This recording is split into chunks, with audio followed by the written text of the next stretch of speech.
tudo bem com vocês? Bom, estamos aqui começando mais uma aula e hoje para essa aula eu acredito que vocês já têm todo o conhecimento necessário, uma vez que a gente já teve uma aula que foi a aula de arte. E o procedimento é o mesmo. Qual é ele? Você precisa estar com o slide em mão, acompanhar essa videoaula fazendo anotações que você considere importante, necessária. Após o término da videoaula, fazer as tarefas que eu anexei para vocês. Esse é o procedimento. E, claro, enviar no prazo combinado, certo? Então, assim, acreditando que vocês já sabem fazer isso, essa aula vai fluir, vai dar tudo muito certo, beleza? Por isso, volto a frisar, se você não enxerga o slide daí da onde você está, da sua tela, não faz mal, uma vez que você está com ele em mãos, tudo bem? Bom, o tema da nossa aula de hoje é o que é sociologia. Só que esse tema, ele é muito abrangente. Nós já falamos sobre ele em outro momento, que desde o primeiro dia de aula nós temos tratado sobre isso.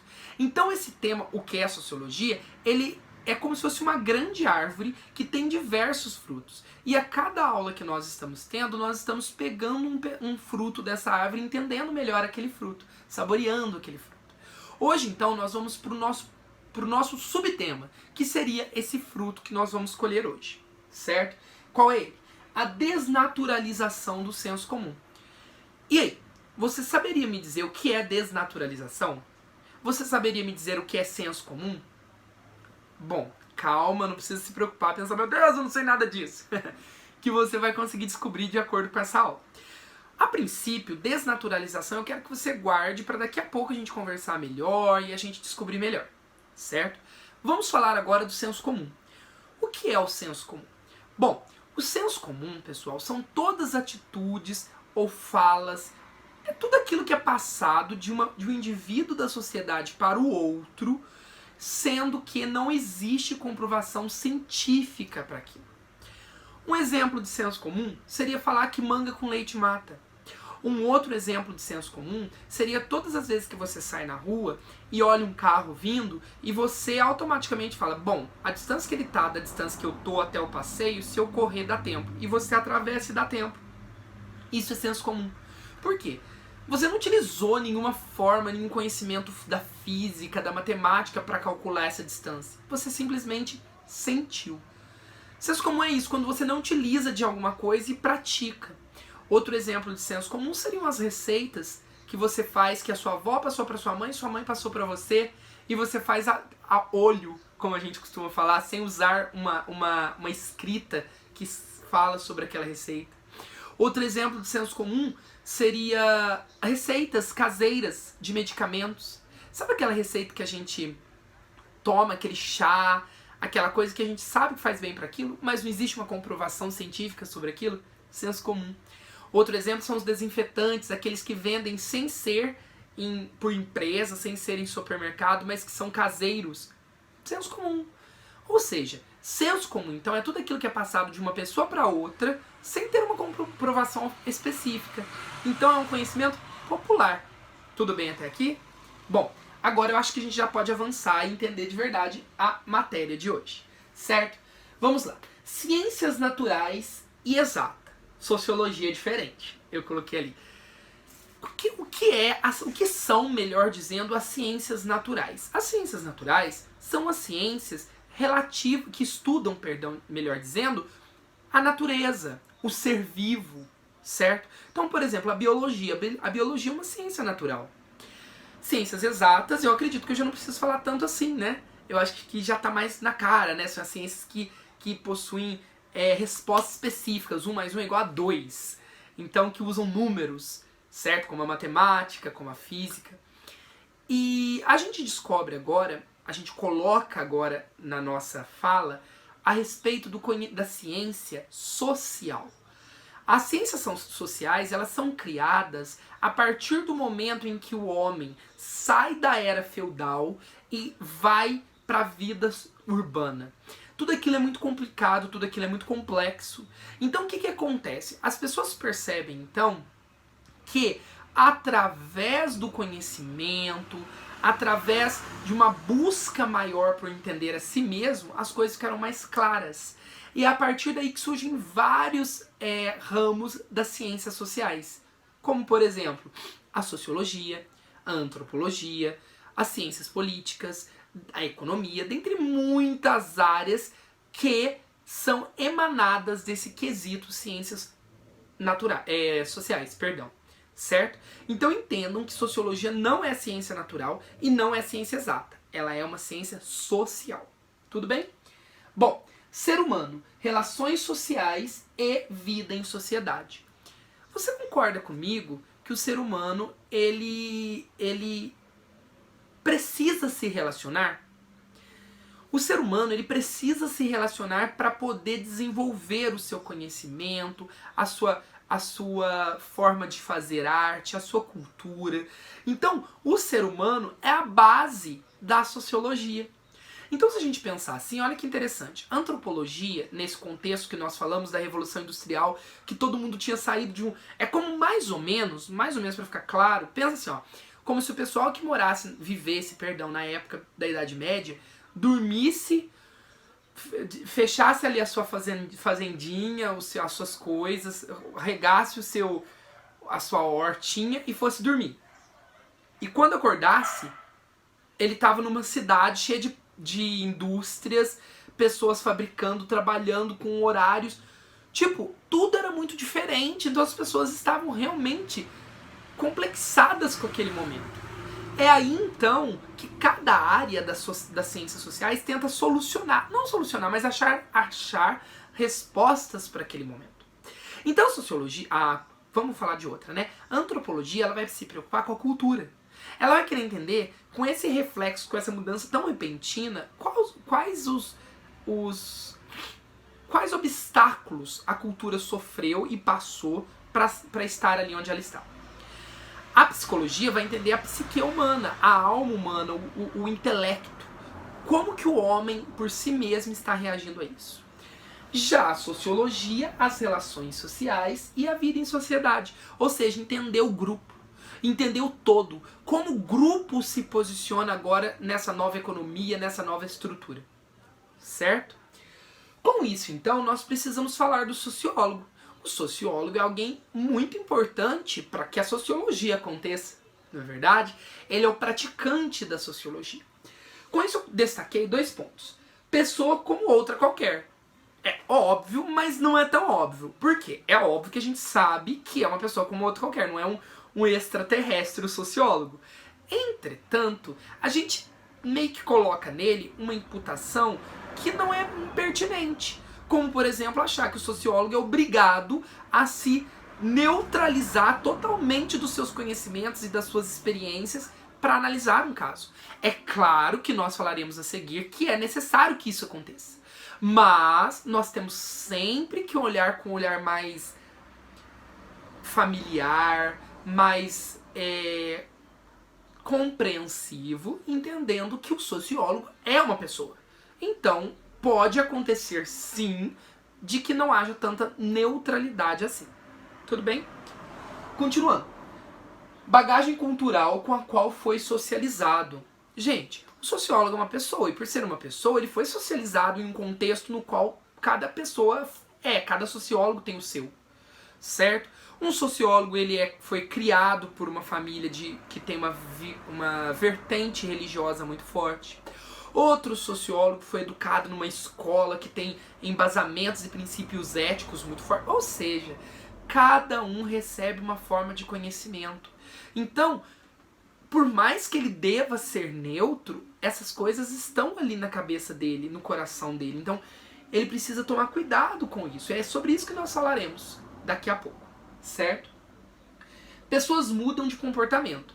Pessoal, a gente muda de comportamento o tempo todo. O Luan que vocês conheceram no início do ano não é o Luan que está fazendo essa videoaula. Por quê? Provavelmente durante esse período todo eu evoluí. Eu me tornei uma nova pessoa, eu adquiri novos conhecimentos, eu amadureci, dentre muitos outros fatores. Então ninguém é igual todos os dias. O Luan que vai terminar essa videoaula e vai terminar hoje, a próxima videoaula minha que vocês assistirem já é o novo Luan. Então nós estamos nessa mudança. Então percebam como é difícil para o sociólogo estudar o ser humano. Enquanto que, por exemplo, nas ciências exatas, é tudo muito mais específico, não existe tanta mudança, não existe mudança na verdade. Aqui existe. Então o cientista social, o sociólogo, ele precisa entender que o ser humano ele está em constante mudança e o comportamento dele muda. Por exemplo, você acha que você já mudou? Você antes desse período de quarentena e agora você agora. Como que você tá? Você acha que você mudou em alguma forma de pensamento? Cara, eu tenho certeza que você mudou. Garota, tenho certeza que você mudou. A gente muda. E é sobre essa pergunta reflexiva que eu estou fazendo para vocês e eu quero que vocês reflitam sobre isso, reflitam sobre isso. Pensem, o que eu mudei? Não é tarefa, não é obrigado a fazer, mas se você quiser, anota aí no seu caderno pontos que você acredita que você mudou durante esse período. Ou quiçá, se você não está vendo tanta mudança, do ano passado para esse ano, certo? Continuando, eu trouxe 2 imagens que é muito interessante a gente observar. O ser humano, quando ele é vigiado, ele muda seu comportamento. Sabia disso? E é comprovado isso. Por exemplo, agora, eu tô dando essa aula com um vídeo. Além de vocês, alunos que estão assistindo a minha aula, existem milhares de pessoas que podem assistir. Vai estar disponível no YouTube, qualquer um pode abrir para assistir, qualquer outro professor da área, o meu coordenador, seja lá quem for, pessoas vão assistir, seus pais. Então eu tô sendo vigiado, entre aspas, mas eu estou. Na sala de aula, não. Na sala de aula somos eu e você. Por que eu quero dizer isso? O meu comportamento aqui vai ser ainda mais profissional. Não que eu não seja. Vocês me conhecem, sabem da minha dedicação e do meu profissionalismo. Mas o que eu quero dizer aqui é que eu vou tomar mais cuidado com as minhas palavras, vou tentar ser o mais específico possível, dentre muitos outros fatores. Por quê? Porque eu estou sabendo que pessoas, além de vocês, que eu tenho intimidade, que convivem comigo há um certo tempo, estão assistindo. Então percebam como que quando a gente está sendo vigiado, a gente muda de comportamento. Então se um sociólogo estivesse me estudando nesse momento, ficaria complicado. Ele poderia chegar em algumas conclusões por base dessa videoaula. Ele teria que me avaliar dando aula em sala de aula também. Uma vez que, quando eu não estou sendo vigiado, eu posso agir de forma diferente.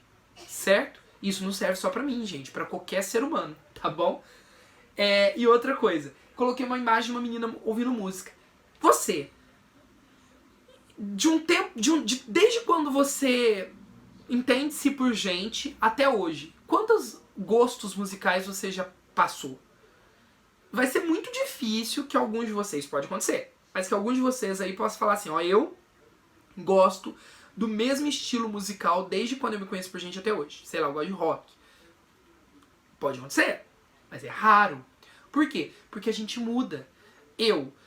Existe um estilo específico, que não vem ao caso colocar aqui, que eu criticava muito. Por que eu criticava muito? Pela minha vivência e experiência fora da vida como um todo, sabe? Da minha experiência com religião, experiência com minha família. Só que hoje eu já penso outra coisa a respeito disso.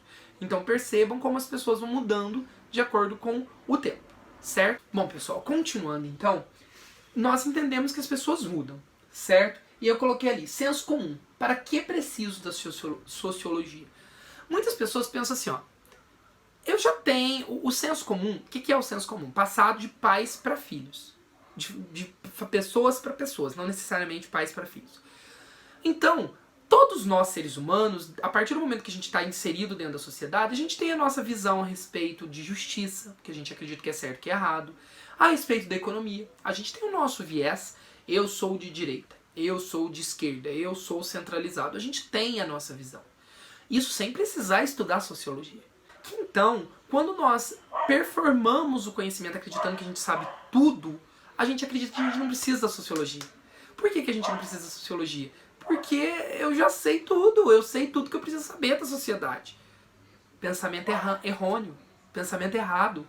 A sociologia mostra pra você, e nós veremos a seguir, que é importante sim você estudá-la e entendê-la. E é o que nós vamos saber daqui a pouco.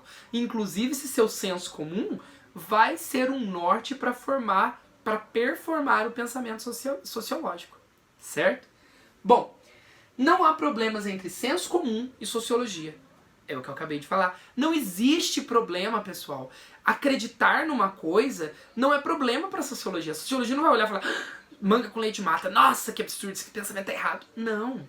O sociólogo, ele vai pegar esse pensamento e estudá-lo. Bom, o sociólogo vai estudar isso e tentar entender. E tentar ver se esse pensamento, se esse senso comum faz sentido. Então percebam que não há problemas entre senso comum e sociologia, muito pelo contrário. O senso comum dá norte para o pensamento sociológico, que vai levar a uma conclusão específica, comprovando ou descomprovando o senso comum, certo? Sociólogo, desnaturalizar. Bom, pessoal, é aí que a gente entra na parte do desnaturalizar. O sociólogo, como nós vimos até agora, ele é embanhado de conhecimentos específicos e crenças próprias, como qualquer um de nós. Por isso que é necessário ele se desnaturalizar. Ele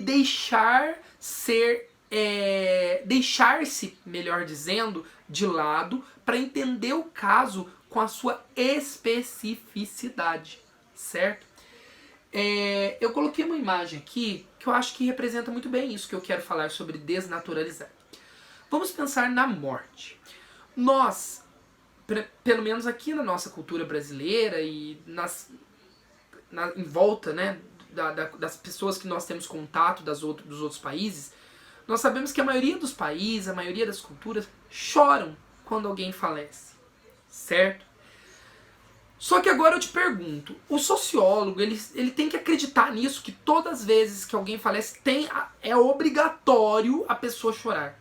Será? Pessoal, ele vai se questionar se esse comportamento é um comportamento natural, ou seja, se todo mundo chora, ou é social, típico da nossa cultura. Com isso, então, ele tem que deixar de lado o seu pensamento. O que é deixar de lado o seu pensamento? Ele vai pensar, se desnaturalizar, ou seja, eu choro, eu sou um sociólogo e choro. Então não é por isso que ele vai falar, não, tá certo, chorar é natural. Não, ele tem que esquecer o lado dele, deixar de lado o lado dele e tentar entender aquele contexto específico.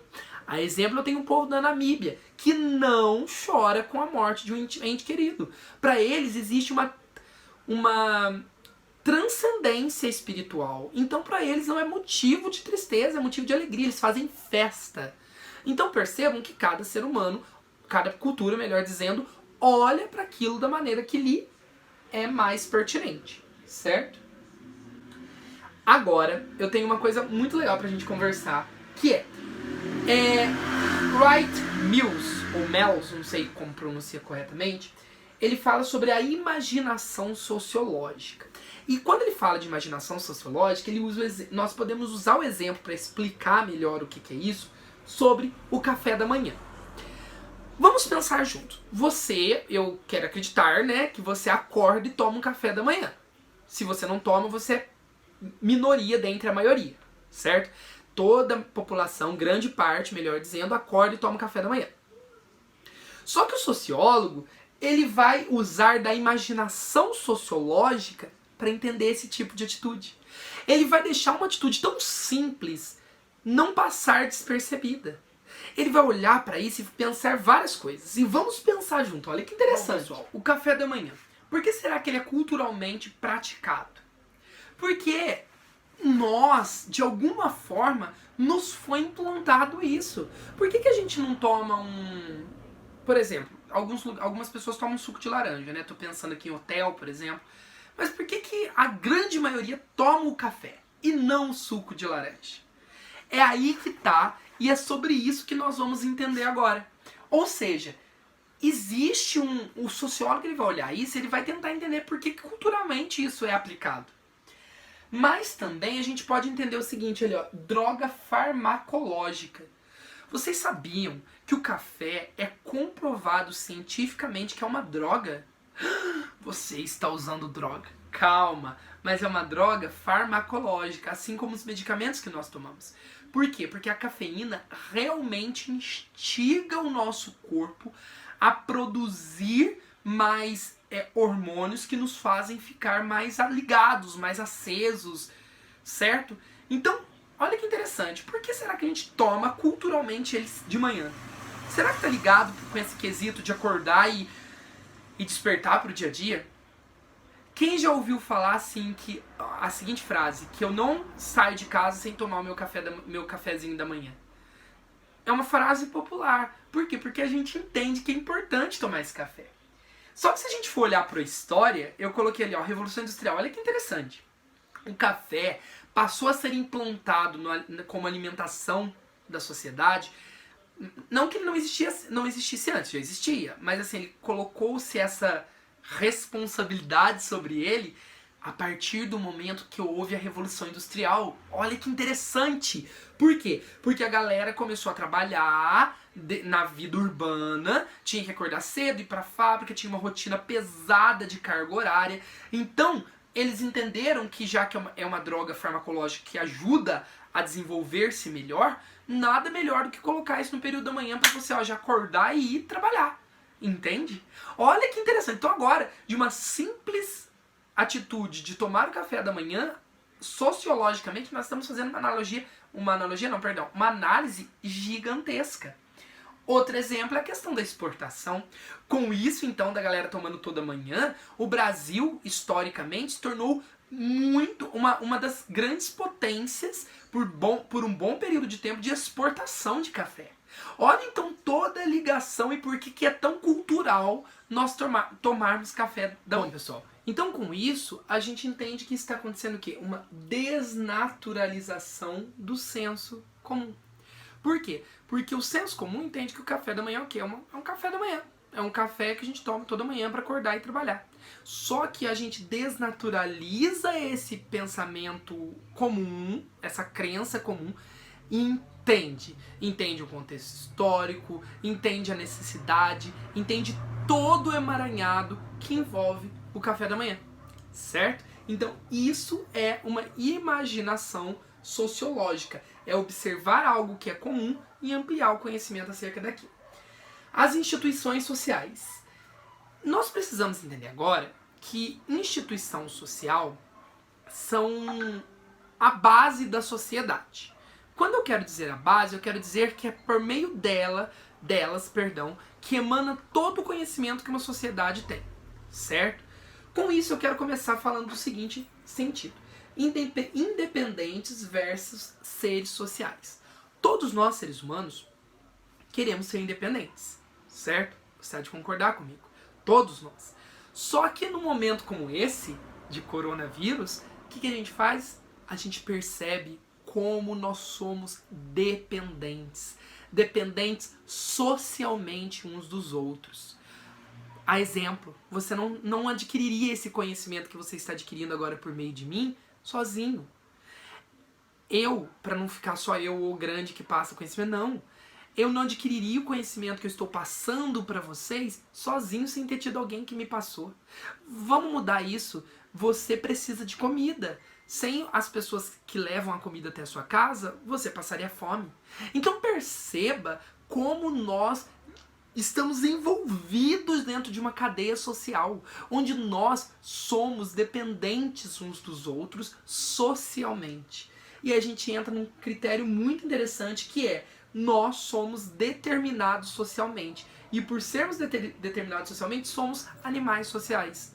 Vamos pensar da seguinte forma. O animal, ele possui determinismo.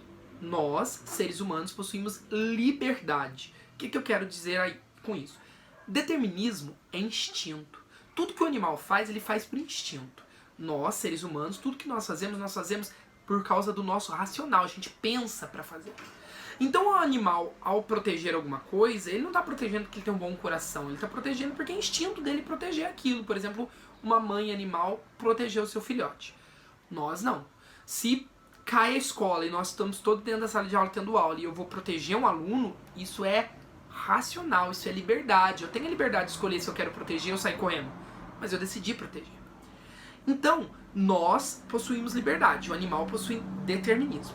Entretanto, nós também possuímos alguns determinismos pelo fato de sermos animais sociais.